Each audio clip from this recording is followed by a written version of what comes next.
Spesies itu terdiri atas dua kata. Jadi kata pertama adalah nama genus.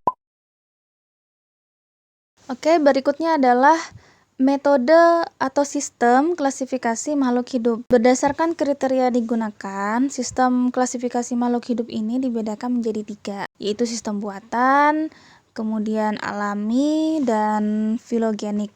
Oke, yang pertama adalah sistem klasifikasi buatan. Dasar klasifikasinya adalah ciri morfologi, alat reproduksi, habitat, dan penampakan makhluk hidup dari bentuk dan ukurannya. Misalnya nih, ada klasifikasi tumbuhan.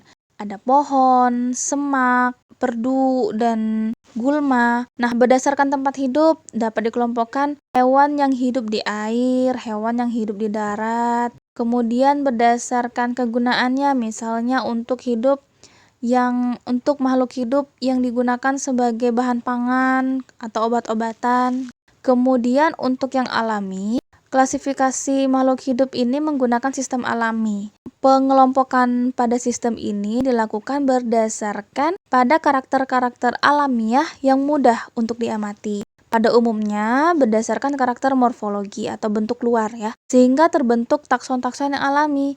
Misalnya hewan yang berkaki 4 atau hewan yang bersirip, kemudian hewan yang tidak berkaki, dan sebagainya. Pada tumbuhan misalnya tumbuhan yang berdaun menyirip, tumbuhan yang berdaun seperti pita, dan sebagainya.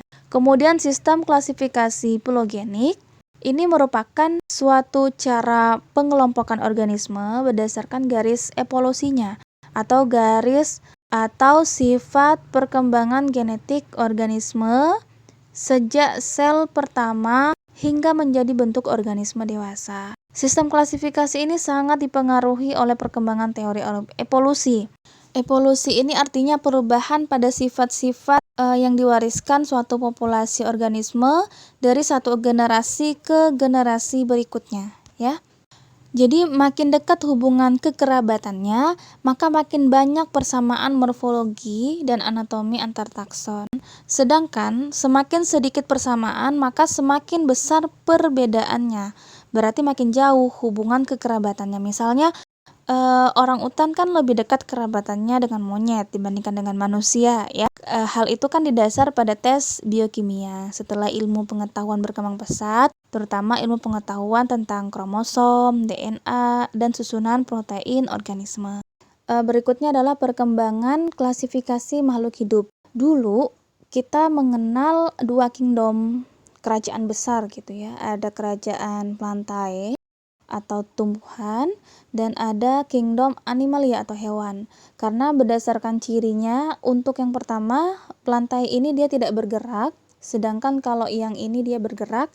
Kemudian untuk yang berikutnya, dia kalau plantae ini dia bisa menghasilkan makanan sendiri, sedangkan kalau animalia ini dia tidak bisa menghasilkan makanan sendiri atau bersifat heterotrof. Nah, semakin berkembang ternyata ditemukan bahwa ada organisme yang mirip tumbuhan tetapi sebenarnya bukan tumbuhan karena dia tidak bisa menghasilkan makanan sendiri. Sedangkan kalau tumbuhan kan dia autotrof atau dia menghasilkan makanan sendiri. Kemudian diketahui lagi selnya ada yang uniseluler, ada yang multiseluler, dan ternyata organisme ini ada yang uniseluler. Makanya dikembangkan lagi menjadi 3 kingdom.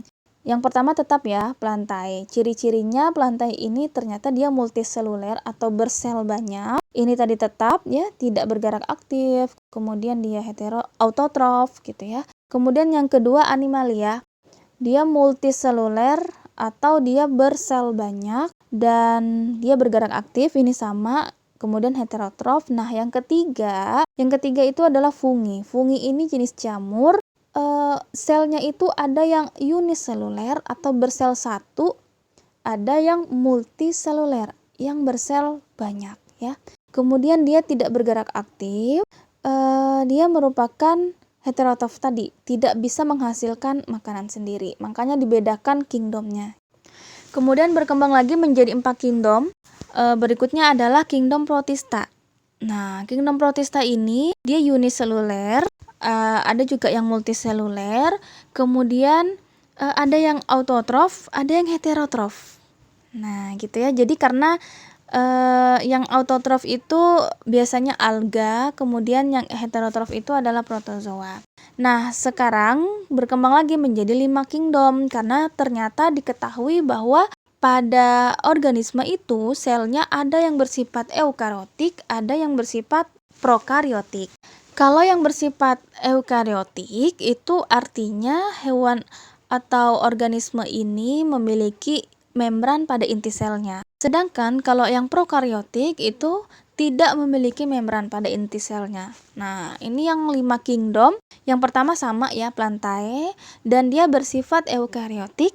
Kemudian Animalia juga bersifat eukariotik. Kemudian yang ketiga fungi juga bersifat eukariotik. Kemudian yang keempat Protista juga eukariotik. Nah, yang kelima ini adalah Monera. Monera ini ciri-cirinya uniseluler ya. Kemudian selnya itu prokariotik atau inti selnya tidak memiliki membran. Kemudian sifatnya autotrof, contohnya pada Cyanobacteria. Kemudian ada juga yang heterotrof, contohnya adalah bakteri. Gitu ya. Ya, itu dia pembahasan tentang klasifikasi makhluk hidup. Sampai jumpa di video berikutnya. Assalamualaikum warahmatullahi wabarakatuh.